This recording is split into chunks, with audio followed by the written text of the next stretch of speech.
Hello student, welcome to let's know chemistry channel. आज मैं आपको बताऊंगी एटॉमिक स्ट्रक्चर के जो आपकी कुछ बेसिक टर्मिनोलॉजी चल रही थी, उसके आगे आपकी आइसोटॉनिक और आइसो इलेक्ट्रॉनिक टर्म्स क्या होती हैं। यानी कि जो आपकी आइसोटॉनिक है ये हम किसे कहते हैं, या फिर आइसो इलेक्ट्रॉनिक जो टर्म है ये हम किसे बोलते हैं। तो देखिए, अगर आइसोटॉनिक की बात हो रही है यहाँ पे, तो आइसो मीन्स तो आपको पता ही है कि आइसो मीन्स क्या होता है, दैट इज सेम, ठीक है। टॉनिक यानी कि इसमें क्या यूज हो रहा है, दैट इज आइसोटोनिक। कहीं ना कहीं हमें एन की साउंड आ रही है, किसकी साउंड आ रही है, एन की साउंड आ रही है। तो होता क्या है कि इसमें नंबर ऑफ जो न्यूट्रॉन्स हैं, क्या नंबर ऑफ न्यूट्रॉन्स क्या होते हैं आपके, सेम होते हैं। तो जिसमें भी हमारे नंबर ऑफ न्यूट्रॉन सेम होते हैं उसे हम क्या कहते हैं, आइसोटोनिक। आइसोटोनिक यानी कि same number of neutron, that term is known as isotonic. कैसे देखिए, those element having same number of neutrons, यानी कि ऐसे एलिमेंट जिनके पास क्या होते हैं, सेम नंबर ऑफ न्यूट्रॉन्स होते हैं, उनको हम क्या कहते हैं, उनको हम कहते हैं आइसोटोनिक। क्या कहते हैं हम, आइसोटोनिक।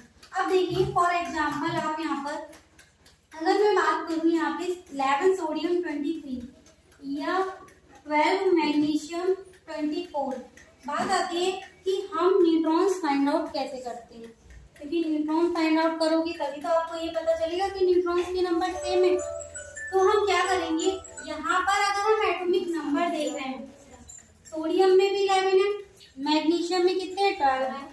ये क्या है आपकी जो ऊपर है, दैट इज मास नंबर। ये क्या है आपका, मास नंबर है। यहाँ भी क्या है आपका, मास नंबर है। तो देखिए आपकी न्यूट्रॉन्स हम निकालते कैसे हैं, जो आपका मास नंबर है उसमें से हम नंबर ऑफ प्रोटॉन, ये नीचे जो है वो प्रोटॉन के नंबर है, ऊपर क्या है, मास नंबर।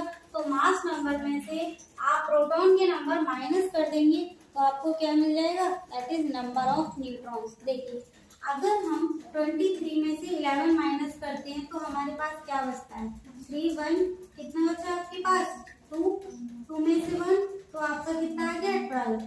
यानी कि यहाँ पे कितना आ गया, ये नंबर ऑफ न्यूट्रॉन्स कितने आ गए, न्यूट्रॉन्स के जो नंबर आ गए आपके पास वो कितने आ गए, दैट इज 12। यहाँ देखिए, यहाँ पर अगर 24 में से 12 गए तो कितने आ गए, 12। किसके नंबर आ गए, दैट इज न्यूट्रॉन्स। किसके नंबर आ गए, न्यूट्रॉन के। तो जब हमने 11 सोडियम 23 में देखा तो हमारे पास कितने थे, 12 न्यूट्रॉन थे। और अगर हमने 12 मैग्नीशियम 24 में देखा तब भी हमारे पास कितने न्यूट्रॉन है, 12 है। इट मीन्स कि नंबर ऑफ न्यूट्रॉन्स दोनों के केस में क्या है, सेम है। तो क्या ये आइसोटोनिक स्पीसीज नहीं है, नंबर ऑफ न्यूट्रॉन सेम है, तो आपकी ये क्या हो गई, आइसोटोनिक हो गई। अब मैं बात करूं 1s3 और 2He4 की, ठीक है।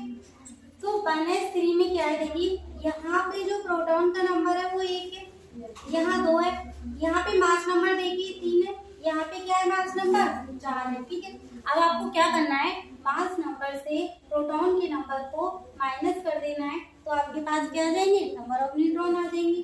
तो देखिए 3 में से 1 गया, कितने आ गए आपके, 2 न्यूट्रॉन आ गए, ठीक है।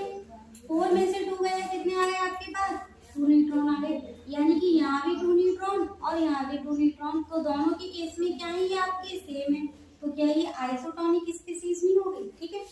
तो ये क्या है कि अगर आपके पास नंबर ऑफ न्यूट्रॉन सेम होते हैं तो हम उनको क्या कहते हैं, आइसोटोनिक कहते हैं, क्लियर। नेक्स्ट हम देखिए, इसके साथ साथ एक टर्म और आती है, दैट इज आइसो इलेक्ट्रॉनिक, ठीक है।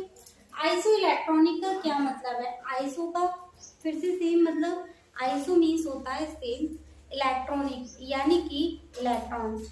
जिस भी स्पीसीज में नंबर ऑफ इलेक्ट्रॉन्स क्या होंगे, सेम होंगे, दैट इज आइसो इलेक्ट्रॉनिक। क्या होगी वो, आइसो इलेक्ट्रॉनिक होगी। कैसे देखिए, those element having same number of electrons, यानी कि ऐसे एलिमेंट जिसमें नंबर ऑफ इलेक्ट्रॉन सेम होंगे, क्या सेम होंगे, number of electron. For example अगर मैं बात करूँ यहाँ पे, ये देखिए carbon 4 negative, nitrogen 3 negative, oxygen 2 negative और फ्लोरीन 1 नेगेटिव, ठीक है, ये है आपके पास। तो इनमें किस तरीके से नंबर ऑफ इलेक्ट्रॉन्स क्या होते हैं, सेम होते हैं। अब मैं बात करें तो यहाँ पे कार्बन में कितने होते हैं, एटॉमिक नंबर कितना है, दैट इज प्रोटॉन के जो नंबर आते हैं वो कितने, 6। अब इसके ऊपर कितना लग रहा है,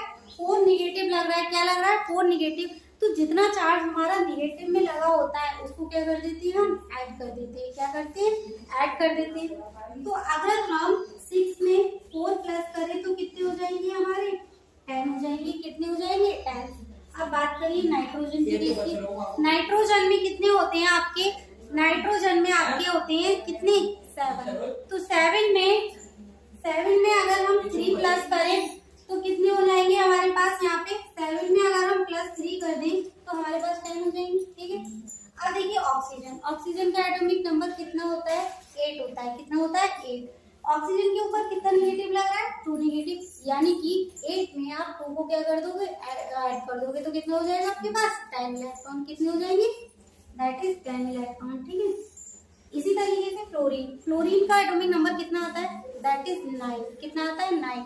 कितना लग रहा है, 1 निगेटिव, तो 9 + 1 दैट इज 10। कितना हो जाएगा आपके पास, 10 हो जाएगा। तो आपने क्या देखा कि सब में क्या आ रहे हैं, जो ये क्या है आपके, that is number of electrons. ये क्या है आपकी, नंबर ऑफ इलेक्ट्रॉन है। तो आप देख रहे हैं कि कार्बन, नाइट्रोजन, ऑक्सीजन, फ्लोरीन, इन सभी के केस में नंबर ऑफ इलेक्ट्रॉन्स क्या आ रहे हैं, सेम आ रहे हैं। तो आइसो इलेक्ट्रॉनिक हुआ कौन, जिसके पास नंबर ऑफ इलेक्ट्रॉन्स क्या होते हैं, सेम होते हैं, उसको हम क्या कहते हैं, आइसो इलेक्ट्रॉनिक कहते हैं। तो ये क्या थी, कुछ बेसिक टर्मिनोलॉजी थी एटॉमिक स्ट्रक्चर की। इसी तरीके से और वीडियो देखने के लिए बने रहिए मेरे चैनल लाइट्स नो केमिस्ट्री पर। और अगर ये आपको वीडियो समझ में आ रही है तो कमेंट कीजिएगा, चैनल को सब्सक्राइब कीजिएगा।